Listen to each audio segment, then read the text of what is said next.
Les Gambiens scandent liberté, liberté devant le palais présidentiel. Les troupes du bloc régional de la CEDEAO préparent le retour du président Adama Barrow. Pour l'heure, il est toujours au Sénégal. Ces soldats sont sénégalais, nigérians, ghanéens, maliens et togolais. Ils sont entrés dans Banjul dimanche après le départ de Yaya Jammeh, qui avait dirigé le pays pendant 22 ans. Ce message doit être entendu partout en Afrique. Le temps du changement est venu.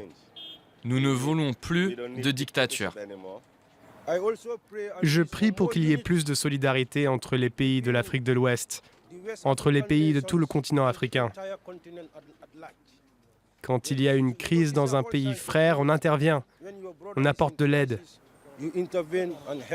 Selon le porte-parole d'Adama Barrow, la date du retour du nouveau président devrait être connue ce mardi.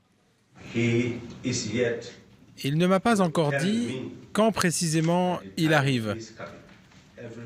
Mais tout le monde sait qu'on ne peut pas avoir une vacance du pouvoir.